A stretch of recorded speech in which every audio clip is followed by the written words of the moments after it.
to teachers, to administrators, that you aren't making a difference in a person's life. You might not know it at the time, and you might never know it, but you do make a difference. And finally, when I got into high school, again, I was still so big into the outdoors. Doing anything athletically never even crossed my mind until I was starting my junior year of high school. And I'll never forget that day in early September of 1973 when I walked through my high school doors, and for the first time in my life, girls started looking a lot better to me than a dead raccoon laying alongside the road. Now, the problem was, I was so gosh dang shy and bashful, the thought of saying hi to a girl, let alone actually speaking to one, or heaven forbid actually asking one out on a date, literally made me sick to my stomach. But I noticed the guys that were walking around school with their high school leather jackets on because they were good in different sports, they had girls hanging all over them. So I'm thinking, that's it. All I gotta do is earn myself a leather jacket and the chicks will come to me. So right then and there, on the spot, I thought, I'm going out for the football team. Look at me. I'm 6 foot tall, weigh 135 pounds soaking wet. But man, I was determined I was going to be a football player. And I'll never forget, classes got out that afternoon, and I literally sprinted into the boys' locker room. And my head teacher was the head football coach.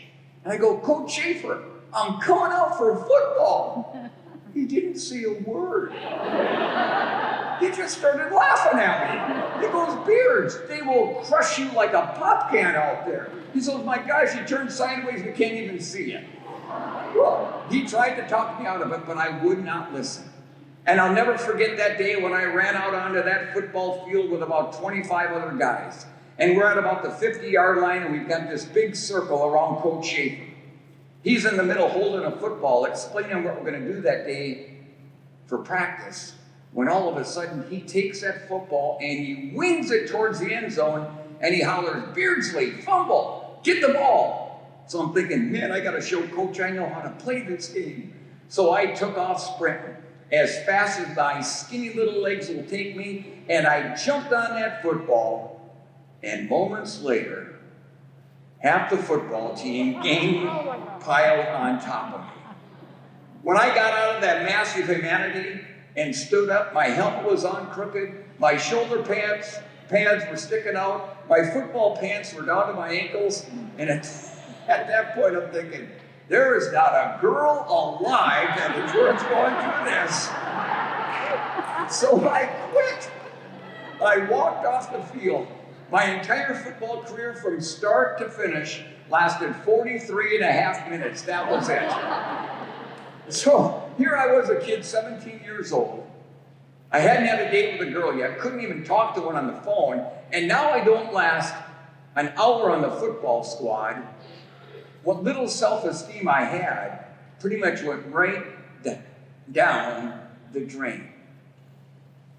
But sometimes what we perceive as huge disappointments in our lives can sometimes turn out to be incredible blessings. And that's what it was for me.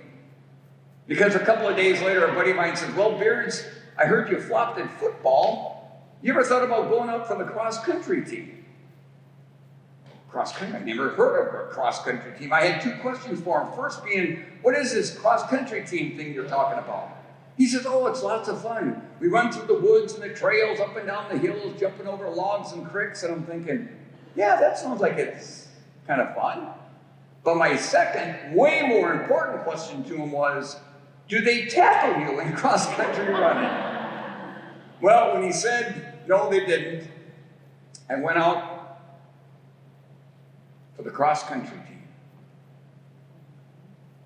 I remember our coach getting there that first day of practice that morning. He goes, okay, boys, line up out there in front of the school. We're doing the around-the-block run. Now, I'd never run before, but I knew this. I knew I was determined enough and I was stubborn enough that I could stay with my teammates and make it around the block with them. So our coach lines us up. He steps up off the curb. He takes his cigarette out of his mouth.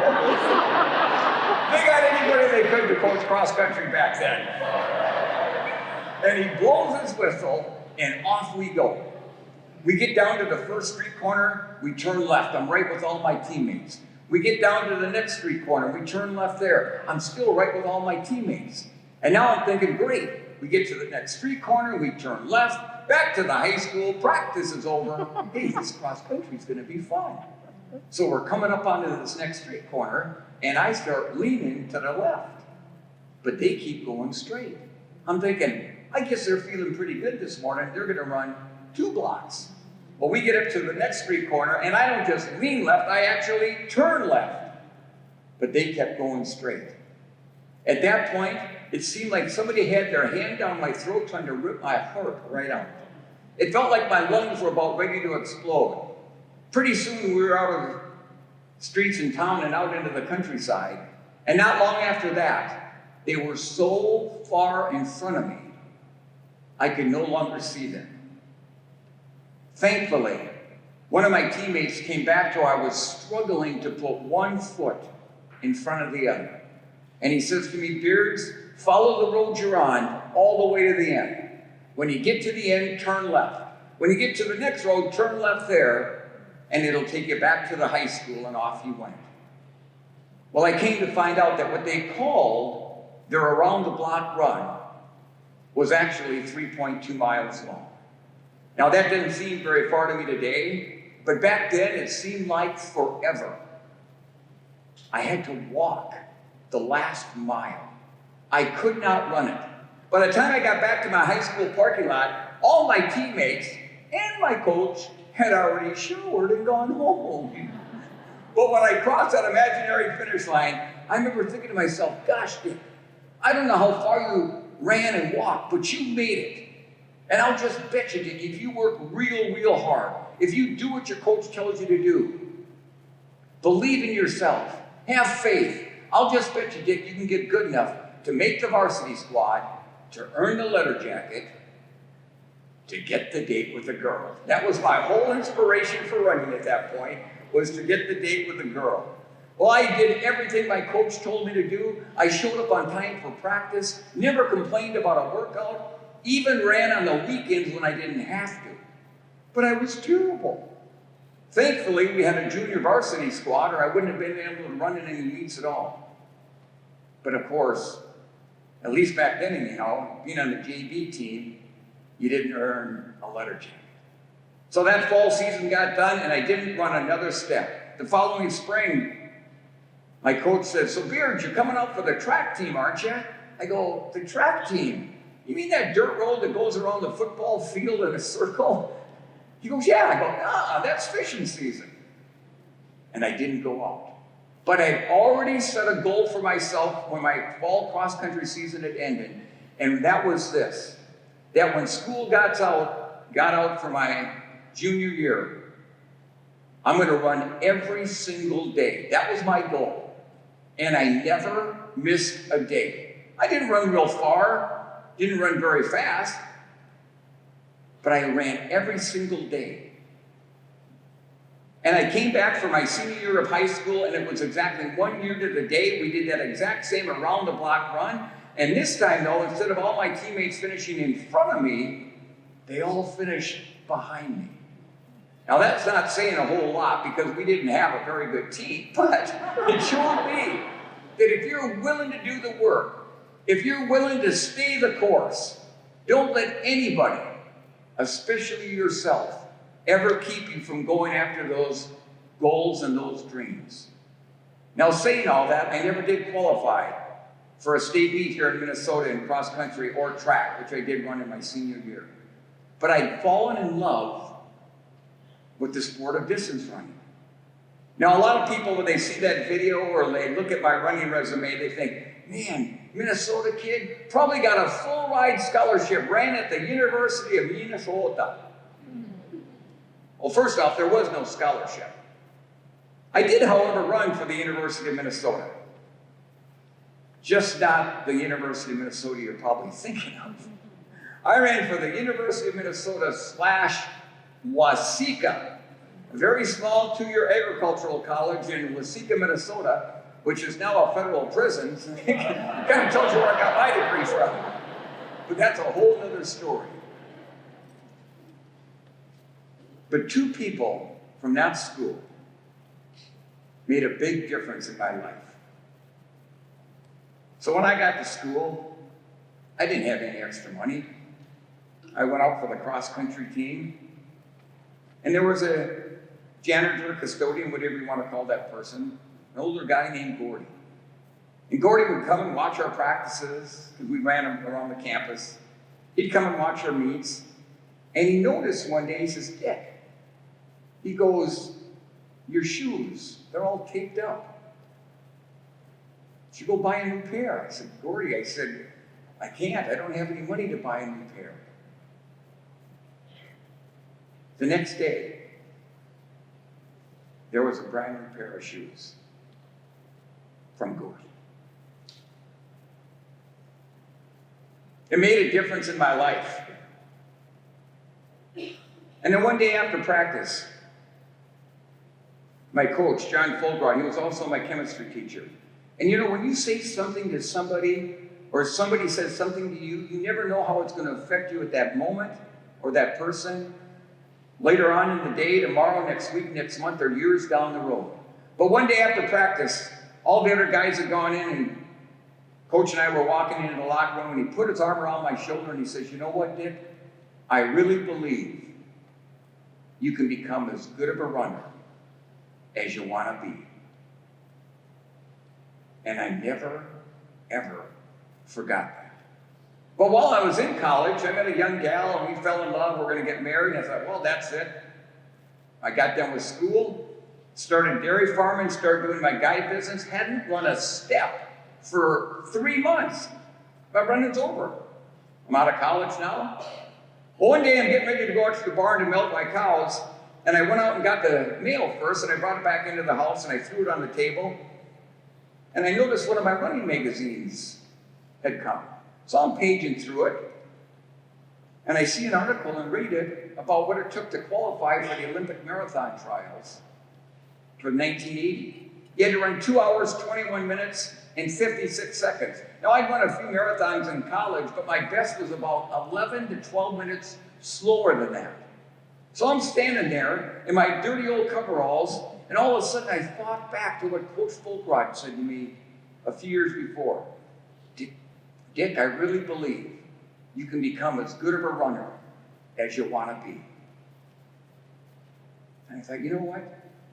I can milk cows, do my fishing guide business when I'm in my 30s, 40s, 50s, 60s, but I can't see how good of a runner I can become at that point. I got to at least try. So the next morning I drove into the cities. I found a little one-room apartment for $400 in a little town out on the outskirts of Minneapolis. I didn't know how I was going to pay for it, but I figured it out. And I started running and training at least twice a day, sometimes 3 times a day. But it was a struggle. And staying the course at that point in my life, I questioned it every once in a while because there were many moments I was looking under cushions for extra nickels, dimes, and quarters so I could put an extra gallon of milk in the refrigerator or an extra loaf of bread into the bread box. Once again, I was back to taping up my shoes with duct tape so they would stay together. And I had no money to go buy a new pair. Well, then I got wind of a big sporting goods convention coming to a big Minneapolis hotel, and all the major running shoe companies were going to go there. I thought, I'm going to go there and see if I can get myself a sponsorship. Now, that's pretty big doings for somebody that's an average runner at best. But I've always told myself, and I try to tell this and pass it on to especially younger people, is we're so afraid to ask because of rejection. But what's the worst they could tell me is, yeah, sorry, we're not interested. So I typed up 12 one-page resumes. I had to double and triple space them just so it would fill a whole page. And I drove to the big, it was the Radisson South, I think, in Bloomington at the time. And I walked into the front door there, and I go up to the desk, and they pointed me down to the convention hall. And as I walked through the convention door, there were 2 big security guards on each side. And as I walked through, one of them says, "Sir, can I see your button with your name on it?" And I turned back, I go, "Gee, guys, I don't have a button with my name on it." I kept walking. He goes, sir, I need to see your button with your name on it because this is not open to the public. It's a buyer's market only. You're not allowed here. I said, guys, I don't have a button, but listen, I'll be back in about 15 minutes. And I quickly went down an aisle thinking he's not going to see me down there. Well, the next thing I feel is like a big old vice grip on my neck. It's this big old security guard, and he says to me as he's squeezing my neck, sir, you're not allowed in here, and he marched me out the door. So now I'm standing outside this big hotel complex. I'm thinking, there's got to be another way in this place. So I start going around the outside. Every door I came to, locked, locked, locked. I get down to the second to last door. I go up, I give it a big yank, and it's locked tighter than a drum. I start walking back towards the last door there is. And I get about 10 feet from it, and I stop defeated. I look at the door, I'm thinking, why bother?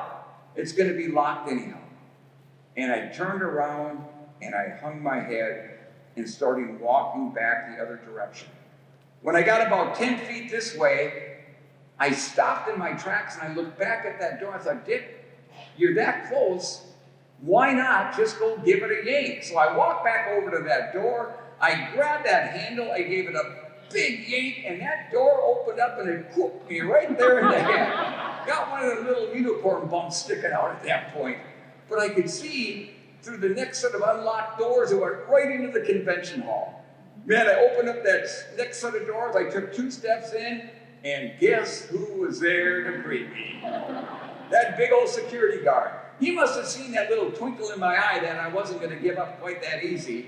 And he grabbed me back by behind the neck again, took me right back through the doors I just come through, and he says to me, if I see you back in here, in this hotel, I will call the police and have you arrested. So I walk all the way back around. I get out to my truck. I have my door open to get in to drive back home when I looked one last time up towards the front, and I see this old guy walking out with what looks like a buttonized chair. Now, I'll be honest with you.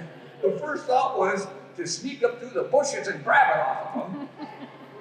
But thankfully, I didn't do that. There will be people that you meet in your life that you will never, ever forget. And this gentleman is one of those for me. To this day, I have no idea what his last name was or is, but I'll never forget his first name because it said it right there on his button, Bob. I went up to Bob and I stuck out my hand, shook my hand, explained what I was trying to do, and I reached in and pulled out the last $2 bills I had. I said, Bob, if you're done using your button, can I please buy it from you? And I'm looking him right in the face, he's looking right back at me, and he doesn't say a word. He just shakes his head like this. I could feel the life being sucked right out of me. He says, no, Dick, you can't buy my button. But he says, here, you can have it. I admire what you're trying to do. And he pinned that button on my jacket, and he shook my hand and wished me luck, and man, I was fired up. So I walked through to the front door, and I looked through the next set, and there's that security guard over there. My neck is still sore and swelled up a little bit, and I thought I'm going to show him a thing or two. So I took my 12 resumes, and I put them over my Bob button. And I opened up that door, I took a step in, and I looked him right in the eyes. And he's looking right back at me, he's got this big grin on his face, and I could almost read his mind. I knew he was thinking, man, I'm going to bust that skinny little pipsqueak. The buddies of mine are going to see me on the 10 o'clock news tonight. And just as he's coming over to grab my neck for a third time, I pull away my resumes and I stick my Bob button out at him. He knew my name wasn't Bob. I don't look like a Bob. I had a button, it had a name on it, and I got into that convention hall. And I went up to every single running shoe company that was there, introduced myself, handed them a resume, said, thank you very much, hope to hear from you. And as I walked away, I would hear this crumpling of paper, and it was my little resume was going right into the trash can. I was now down to one resume, 2 booths I hadn't visited yet, and I kind of went like this, and I pointed to the New Balance Shoe Company booth. I will never ever forget his name. A guy named Hal DeWaltoff. Hasn't been with New Balance for 35 years probably. I handed him a resume, and you know what? He took the time to look at it. He says, Dick, I'll be honest with you. The times you've run at various distances aren't very fast, but you are getting faster. But he says, you know what I really like about your resume, especially coming from a young person, are the goals that you set for yourself. That I like to see. And then his next question to me was, so Dick, what size shoe do you wear? My immediate response was, what size you got? Honest to gosh, I was ready to cut my toes off if I had to make him fit. I said about a size 9.5, and he reached underneath his little counter, he pulled out a box of New Balance 620s. They number all their shoes. Now this is 1979. They sold for $65, which was unheard of expensive for a pair of running shoes back then. Now you find them in the local bargain bin. He says, Dick, why don't you try them on? So I put them on. He says, run down the hallway, see how you like them. So man, I'm running down the hallway. I see the exit sign. I'm thinking, man, I could be right out that door with a new pair of shoes. But of course I didn't do that.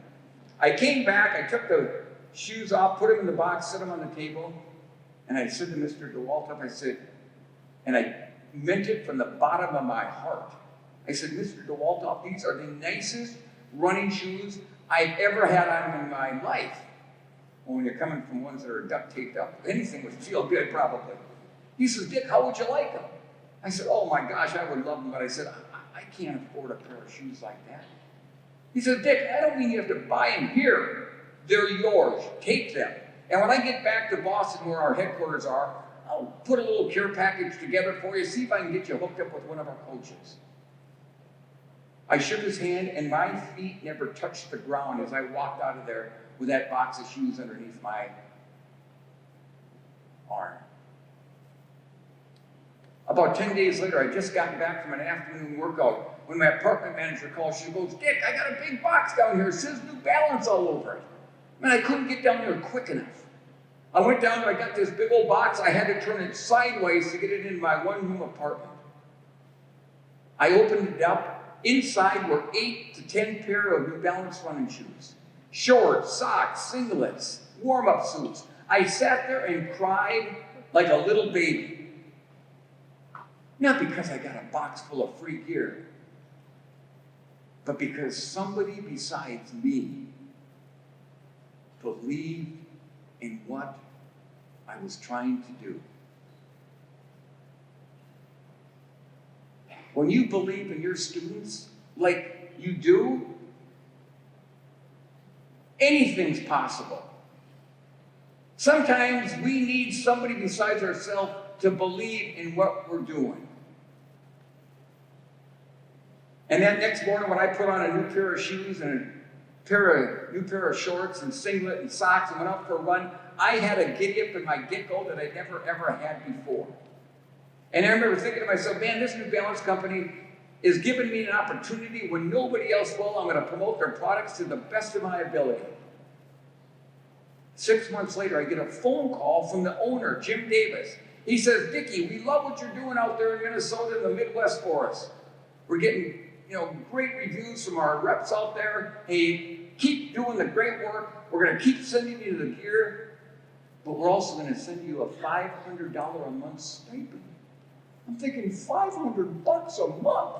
That pays for my rent and leaves me $100 left over. I felt like I was the richest guy in the world. 6 months later, they bumped it up to $1,000 a month. In 2.5 years, after I so-called stayed the course and got into that convention hall, I signed a contract with the New Balance Shoe Company, or way back when I was a faster runner, I was making $100,000 a year as a runner. But the best part of that is in November. It'll be 42 years that I've been with the New Balance Shoe Company. And if you think it's because of my running now, that's why I run at 3:30, 4 o'clock in the morning, because if anybody saw me, they'd think, my God, what's wrong with that guy? I'm like a car with square tires now, honest to God. I just kind of go. But the loyalty they've shown on both ends, me for them for myself. Like I tell people now, I'm kind of like the Walmart greeter for New Balance. They send me out to a running store somewhere and I do a little talk and a little fun run, and that's about it. But they made a difference in my life. And after that, my running just improved, and I was fortunate to win the very first London Marathon 40 years ago. I didn't win it alone, though. The guy on the right there is a guy named Inge Simonsson from Oslo, Norway. We tied. We both got the victory. It was our first victory for either one of us in a marathon. And the neat thing is, we've become really good friends over those 40 years. And my grandma came to Minnesota from Norway, so it makes it even more special. And then I was very fortunate to win the Grandma's Marathon over in Duluth in 1981 and in 1882.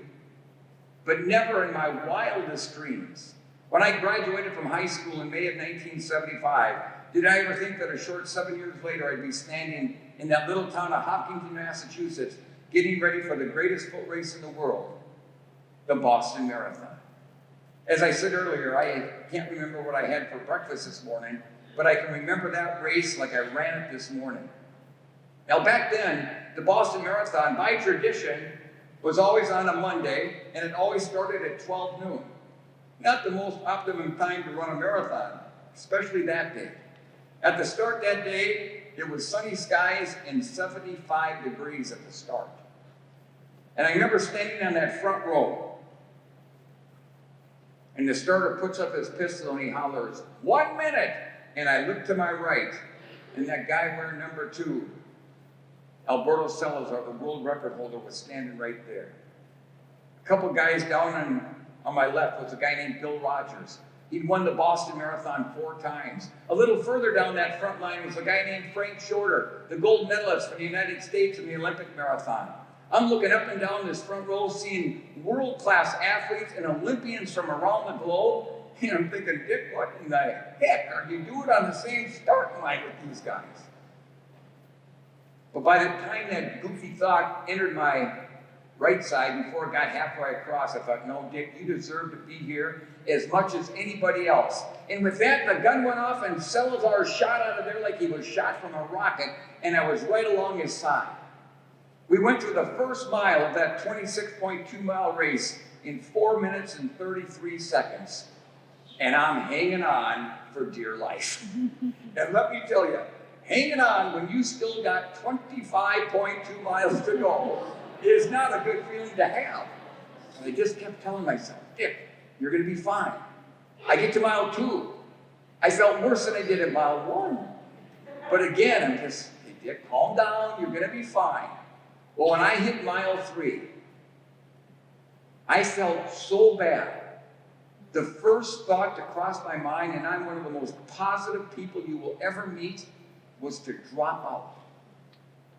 How different my life would be today if I had taken that easy way out, made up some cockamamie excuse that everybody would have believed. I can almost guarantee you I would not be here today.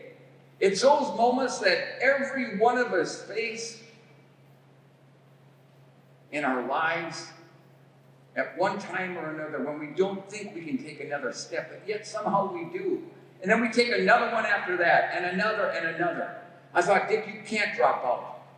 You've worked too hard for this. Hang in there. I hit mile 4, and I didn't feel any better. But I didn't feel any worse. And at that point, that was a huge confidence builder for me. Finally, by 5-6 miles, I was getting into my rhythm. And as that lead group I was in kept getting smaller and smaller until we got to the 17-mile point, and there were 2 guys left in that lead group. Salazar, the world record holder, and as the Boston Globe newspaper had dubbed me the day before, Dick Beardsley, the country bumpkin from Minnesota. Nobody in giving me, or for that matter, anyone else, a chance against Salazar. Well, my coach told me, Bill Squires, he said, Dickie, he says, when you get to those hills, because from mile 17 to mile 21, there's a series of 4 hills, each one longer and steeper than the one before.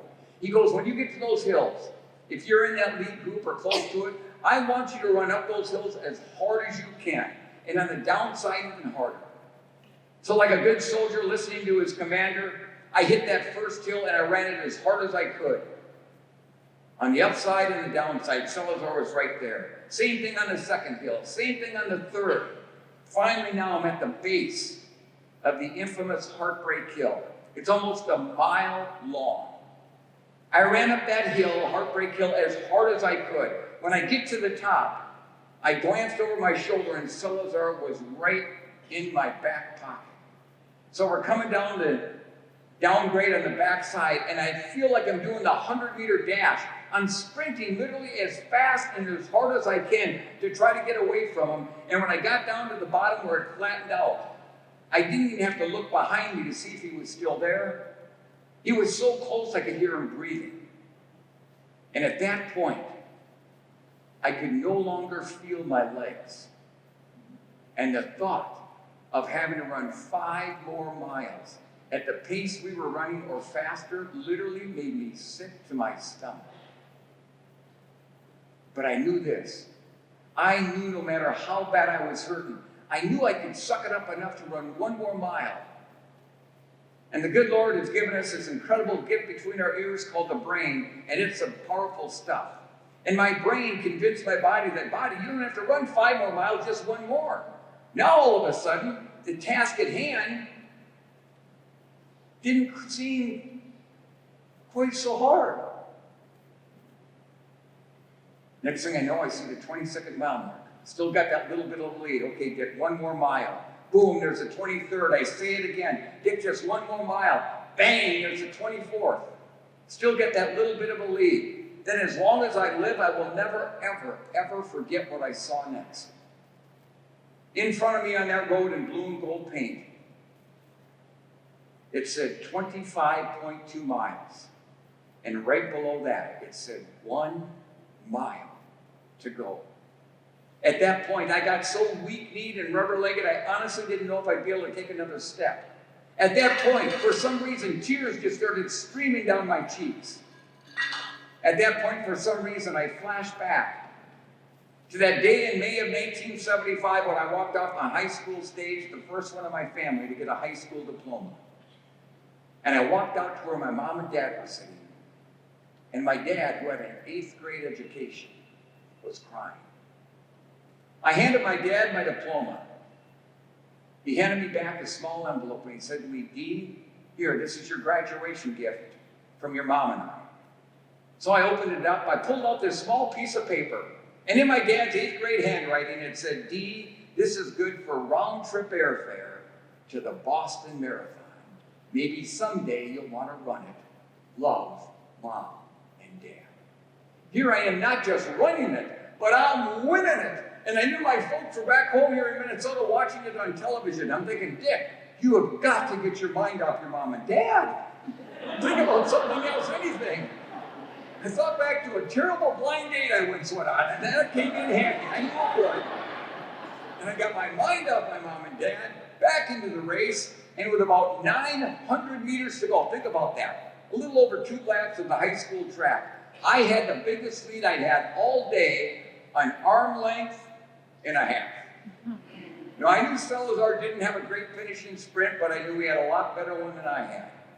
And I thought, "Richard, you've got to dig now deeper than you've ever dug before." And as I pushed off with my right leg to give one last hard surge to break open that gap, I got the biggest Charlie horse in my right hamstring.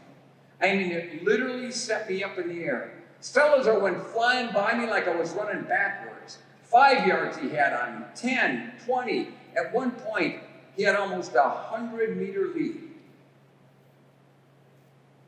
But I learned more about myself in those last 2 minutes of that race that has enabled me to get through way, way more difficult things in my life than that 1982 Boston Marathon. And what I learned on those streets in Boston almost 40 years ago is that no matter how difficult the situation you're in is, no matter how high that mountain is to climb, is that you never, ever, ever, ever give up. You stay the course to the very end. It's about determination, commitment. It's about having faith.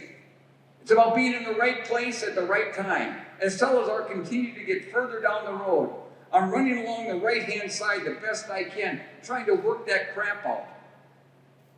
When the crowd moved back to let me come by, and as they did, I was in the right place at the right time. My right foot came down into a big old pothole I didn't see. I hit that pothole and I stumbled and almost fell to the ground. But when I almost fell to the ground, it jerked my right leg. And when it jerked my right leg, it popped the knot right out. Now I got my stride back. But now we're down to about 600 meters. And I remember looking over my shoulder and not seeing anybody coming. And I looked up ahead and I could see about 8 state troopers on motorbikes surrounding Salazar. I thought, Richard, if you get second and give it your very best, you can hold your head high. But if you give up now, if you don't give every last ounce of energy, you're going to regret it for the rest of your life. Well, you saw the finish there. I finally caught up to him. Yeah, I had to go around those bikes a little bit, but not once in my life have I ever used that as an excuse, because I got around him and I caught back up to him, and then he just started his kick before I did. And that day we were both fortunate to have both broken the American record and the Boston course record. And it was the first time two runners had ever gone under 2 hours and 9 minutes in the same marathon. And that was kind of the beginning of the end to my elite running career. Even though after that race, I was fortunate to get invites around the world to compete. Sports Illustrated said not only will Dick Beardsley make the 1984 Olympic team, many of them were picking me to win a medal, maybe even a gold medal. Couldn't have been going any better.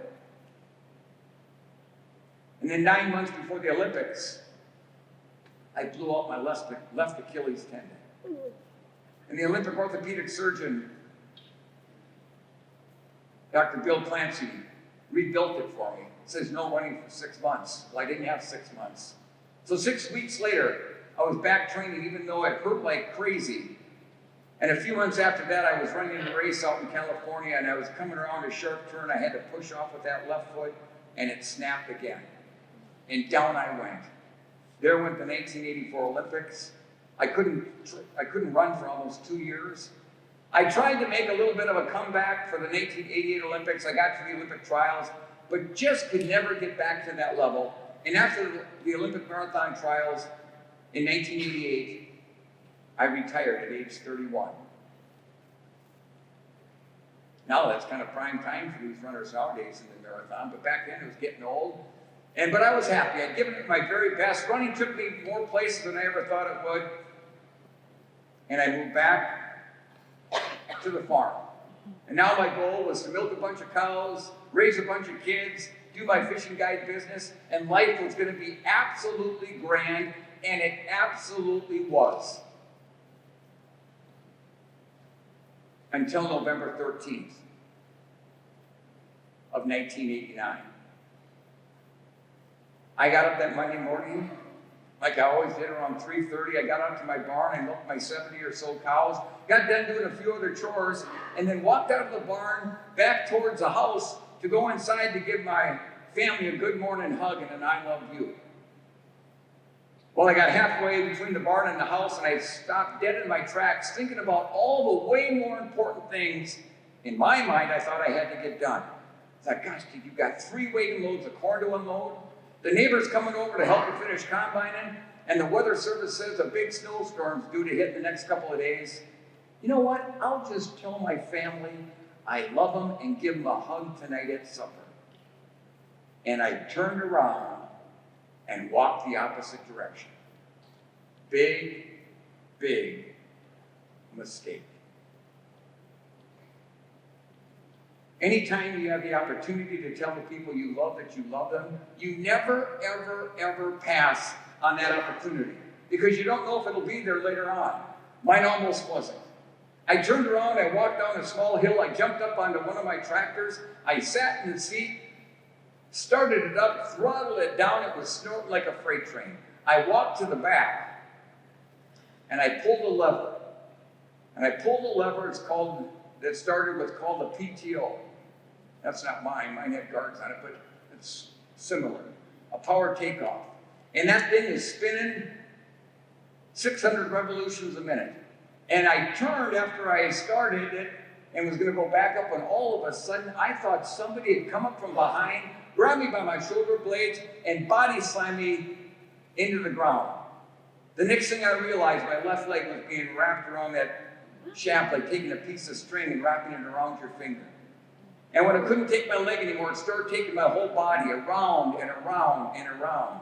And each time I'd come around, I'd try to reach for that lever. And I was always about this far from it. And the thought of dying wasn't the scary part. But the thought of not seeing my family again was unbearable. I could feel myself starting to lose consciousness, and I knew if that happened, it would be all over.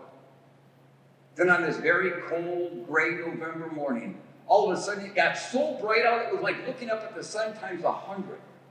What felt like I was spinning around like a fast top, now it was like I was in super slow motion. And all that noise, it was as quiet as the inside of a library. Was I having a near-death experience? That's all I can tell you that it was. And as I came around one last time, I threw up my arm. And it was like the good Lord made it grow just enough to where I could get my fingers on that lever. I couldn't grip it, but I could get my fingers on it. And when I closed my eyes, I can still feel my hands slipping off. And I heard 3 words. And in my faith and belief, it was from God. Flick your wrist. To this day, I have no idea how I got myself unwrapped out of that tangled mess. But the next thing I recall is I'm standing next to my tractor, buck naked. I got my boots on, but I don't have any other clothes on. Now, obviously, I'm in shock, so I'm thinking, well, Dick, you stupid fool, you forgot to put your clothes on this morning. You better get to the house before the neighbor gets here. Well, I tried to take a step, and I face planted into the frozen ground, and I knew I was in big, tough shape when my left foot was sticking in my left ear, because I am not that flexible. Well, I came to find out I had all kinds of head contusions. I'd broken all the ribs on my right side, punctured my right lung, broke my right arm, had a piece of metal that was laying on the ground apparently, driven into my chest, and my left leg was almost torn off.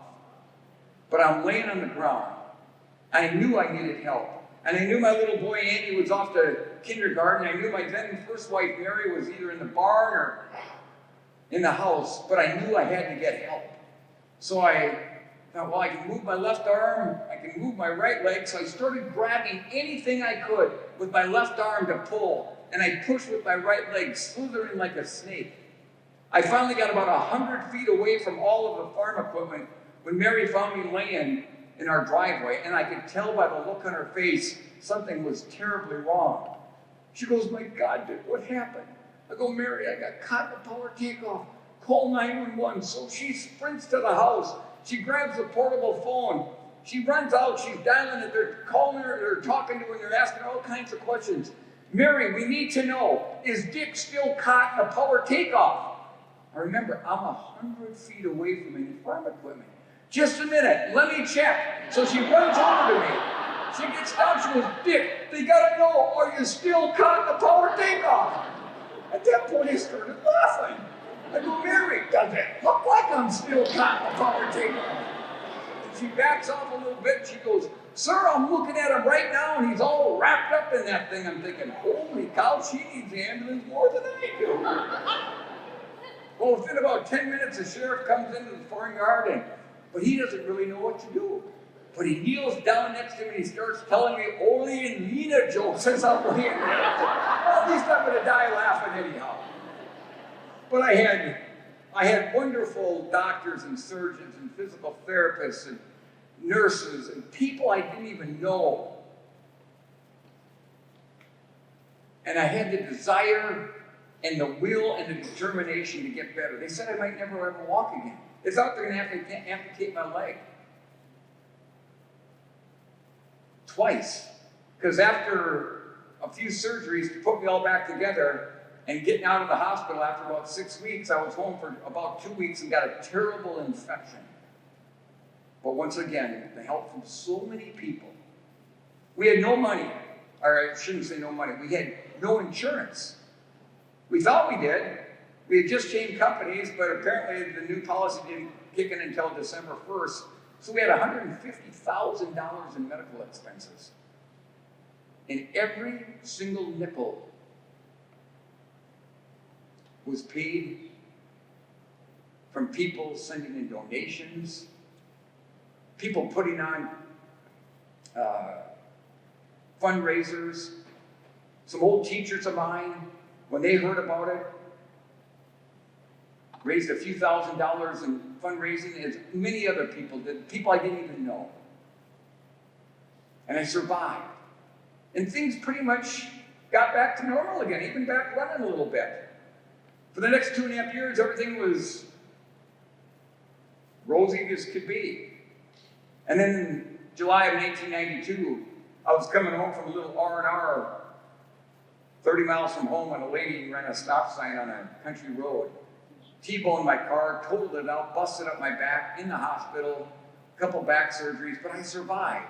Even got back to running again. Things are going pretty well again. Until that winter. When I was running down the street in Fargo, North Dakota, and I got hit by a truck. They found me laying in a snowbank. Back in the hospital, more surgeries, but I survived. I even got back to running again. Well, things were going pretty well after that, until that following spring. When I was hiking, and it had been raining real hard that day, my little boy Andy was 20 meters behind, thankfully, with a buddy of his. And apparently I got a little bit too close to the side, and this big chunk of ground breaks away, and I fall off a cliff. I'm laying on the shore, and I yell up, and I can't move other than my arm. I go, Andy, stay away. But get help. Well, somehow we made it to the ranger station at this park, and about a half hour later, 6 voluntary firemen had worked their way down this steep embankment, this cliff-like embankment to where I was, with a gurney board. Well, they're a huffing and a puffing. I'm thinking, if you're a huffing and a puffing coming down this big embankment, what's it going to be like when they strap me on this board and take me back up? Well, they get me on the board, strap me down, pick me up 3 on the side, and they're making their way up this big steep embankment. Halfway up, one of the guys says, boys, if we don't take a little bit of a break, we're never going to make her to the top. So they gently set me down. Well, after a few minutes, they said, okay, boys, let's pick them up and get them up in the ambulance. So again, they picked me up 3 on a side. But at this point, the embankment's so steep, they couldn't just start walking up with me. They had to get a little momentum going. So they're doing this heave and roll. Well, about the 3rd or 4th heave and hold, they gave that gurney board a jerk, and when they did, the strap that was holding my chin down slipped down and tightened up around my neck. I couldn't breathe. When you can't breathe, you can't say anything. Well, they finally get me to the very top, and one of the guys go, my God, he's turning blue and foaming at the mouth. So they drop me down. He takes a knife out and he cuts the strap off. I get redness back in my cheeks. Now, you'd think that would be the end of the story, wouldn't you? Unfortunately, we still had about a quarter mile through the woods to get to the road. So they strapped me back down, picked me back up. They're hiking a trail through the woods. Halfway through the woods, a pine tree branch breaks off into my right eye. So they get me out there to the end, and the guy goes, my God, he's got a Christmas tree sticking out of his eye. So they didn't want to just yank it out because the eyeball might come out with it. So they got it and rolled a duct tape cape and they taped her in there good. And they get me to the hospital and I got a tree branch sticking out. And they didn't know if they should get the chainsaws out or what they should do. Oh, mercy, but I survived.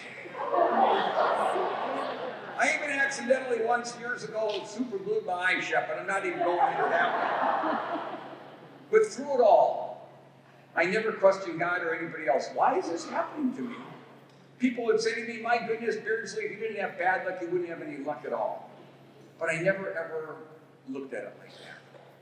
But you can take all of those things I just mentioned, the farm accident, the car accident, the getting hit by the truck, falling off a cliff, super gluing my eye shut, 15 surgeries or better to put my body back together. You can take all those things, mix it into a big mixer, drink it down, and it pales to what happened next.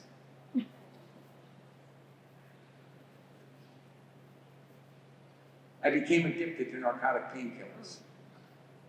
You're looking at a kid growing up, I didn't smoke, didn't drink, never done any illicit drug in my life. And over the years, people have said to me, Dick, it wasn't your fault, it's those doctors, they gave you all those prescriptions. Not once have I ever put any blame on it other than my own, because every doctor I got a prescription from told me the dangers of being on it for too long. None of them ever forced me to take it. It was my choice. And what I'm telling you about this part of my life barely scrapes the surface. When I'm asked to speak at a treatment center somewhere around the country, that part of my life alone takes a good hour. And when this doctor wouldn't give me any more medicine, painkillers, I go to another, and another, and another, and another. It's called doctor shopping, and it's impossible to do now, thank the good Lord. Because now everything's on computers. It doesn't matter if you get a prescription filled in Bemidji or in New York City, they'll see where you got it filled. And then when I couldn't find any more doctors to give me any more medicine, I started doing something I can't even imagine thinking about doing, let alone actually do. That's how powerful these drugs are. I started to forge my own prescriptions. I'd never been in any trouble in my life. I'd never stolen as much as a piece of bubble gum. And now I'm doing something that I could go to prison for. I knew I could lose everything I'd ever worked for in my life, but all that mattered was to get the drugs, to take the drugs and make sure I didn't get caught. By August of 1996, I was taking a cocktail of Valium, Percocet, and Demerol, all very highly addictive drugs, upwards of 80 pills a day. That I didn't die is an absolute miracle. And what's even a bigger miracle, and I thank God every single day, is that I didn't kill some innocent family. How many times I was driving down a Minnesota highway with those drugs in my body. How easy it would have been for me to have blacked out, gone across that center line and smacked into some innocent family's vehicle. It never happened, but it very easily could have. And then thankfully on September 30th of 1996, I got caught. And I knew I was in a lot of trouble. But I was so blessed and so thankful I was still alive. And I knew the only chance I had, if there was any chance at all to get better, was to be 100% truthful and take responsibility for my actions. Long story short, I was given 5 years of probation and 460 hours of community service. They took me right to the hospital in Fargo, North Dakota, and for the next 10 days I was in the psychiatric unit. That's where they put you back then. They put me on a drug called methadone. It's what they put heroin addicts on. And it is nasty. I became addicted to that, even under doctors' guidance. So they sent me down to the University of Minnesota hospital. I remember getting in there at 2 o'clock in the morning, and they took me to my room, and I laid there in agony. I was in so much pain from the withdrawals. The next morning, the doctor came into my room, and he said to me, Dick, methadone withdrawal is one of the worst things a person can go through. He says you're going to feel like you're going to die. You're going to wish you could die at times, but I promise you, Dick, we will not let you die. But he says the next 7 days or so are going to be, his exact words, pure hell. For the next 7 days, I never slept 1 minute. I would lay in my bed at night And the pain in my bones and my arms and legs from the withdrawals was so intense that I can honestly say to you, if I'd ever had access to a saw, I think I would have sawed off my own arms and legs. It would have had to felt better. And in the morning when it was time to get up, it was a struggle to get my legs on the outside of the bed. And to put on a clean pair of pants or a clean shirt. It seemed like it took me forever. But I never, ever missed a meeting with my group to try to learn how to get better. And there were mornings I was so sick I could not get out of bed and walk down the hallway. I had to crawl on my hands and my knees like a dog. And one morning I'm crawling along the floor trying to get down to my group meeting when I blacked out. I have no idea how long I lay there, but when I woke up, I was laying in my own vomit. And I remember looking up and saying, God, please, God, either take me right now, or please, God, help get me better. And that night I actually slept just a little bit.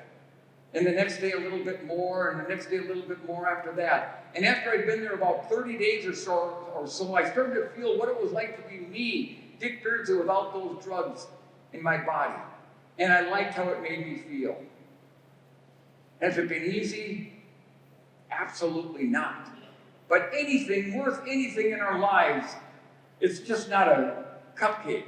You got to work at it. You got to stay the course. And God willing, come February, I'll have 25 years of sobriety from those narcotic painkillers.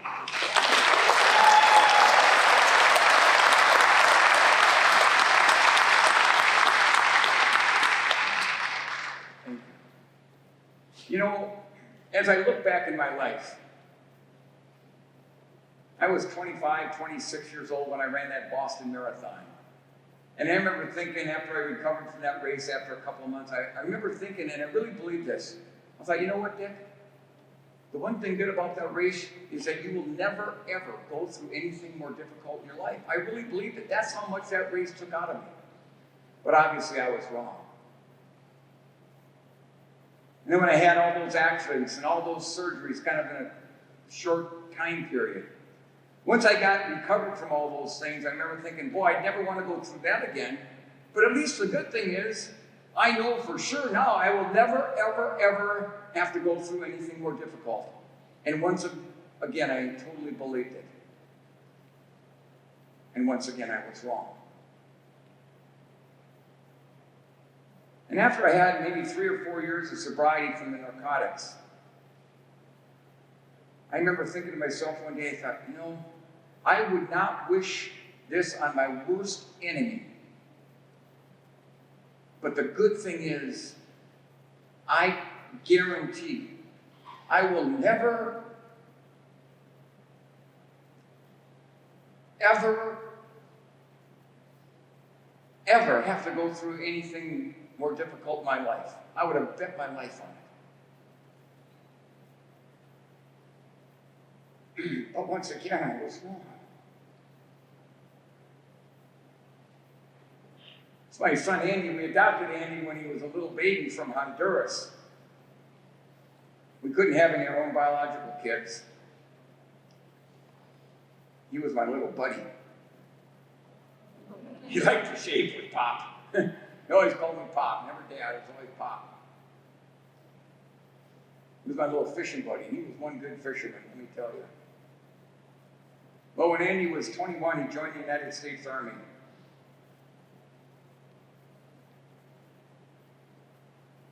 And I was never so proud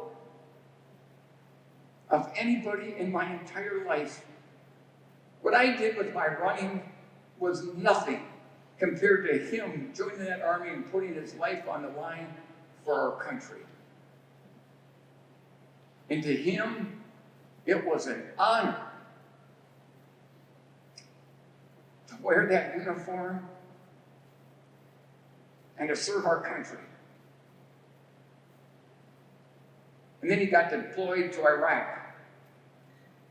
He was a gunner on Black Hawk helicopters. So he had to do some things saw some things that were pretty tough. But he made it back home in one piece. But he suffered from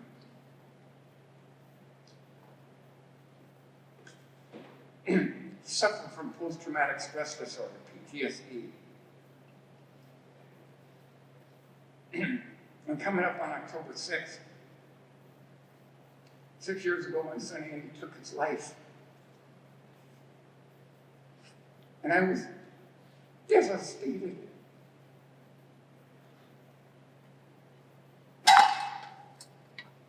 When I was told, I thought I was having a bad dream.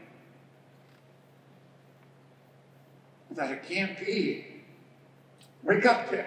Wake up. But it was true. I miss him every single day. I talk to him every single day. You know what brings me joy and peace?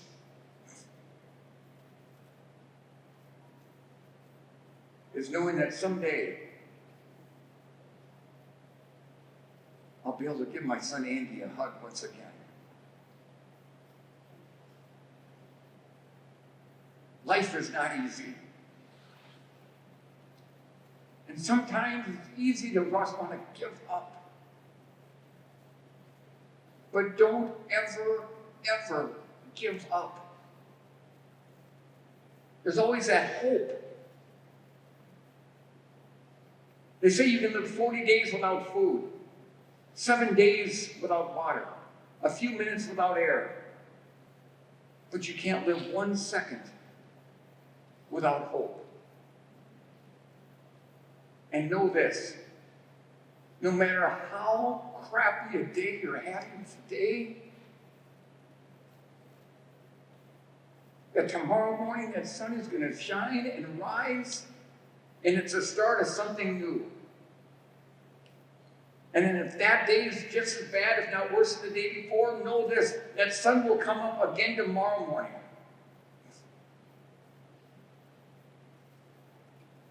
And I want to share with you what I try to do every single morning when I wake up, because it's helped me get through some incredible difficult times in my life, and it's pretty simple. And I try to wake with a smile every morning on my face, enthusiasm in my voice, joy in my heart, and faith in my soul. Those 4 things have gotten me through some very difficult times. And in leaving, I just want to mention, when I get done here, out in the, out in the foyer, I've got some books out there. It's called Staying the Course, A Runner's Toughest Race. And if you're a runner out there and you're thinking, man, I'm going to buy Dick's book because it's going to be filled with all kinds of great workouts, do not buy it. You'll be greatly disappointed. But if you want to be inspired or motivated, it might just help you. But I got to tell you, I wrote that book 19 years ago. So a few things have changed. But it sells for $20, and part of that goes to Team Rubicon. And it's some retired Marines that started to work with veterans, and they help veterans with mental health issues, and give them jobs and things like that. So, and in closing, I'm going to leave you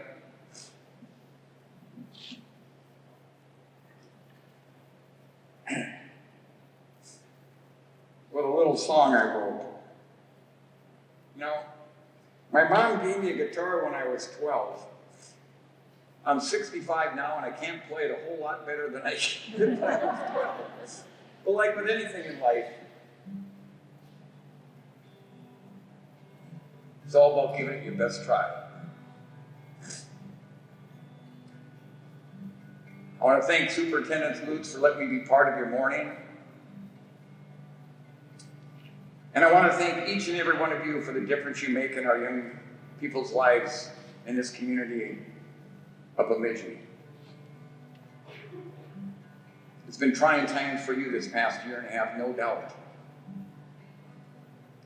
but you've done a great job. And I'm sure you're all looking forward to next week when the kids come back.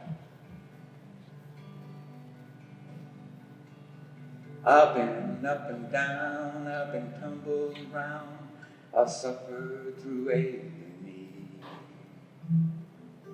But I'm still here with a smile on my face for all the world to see.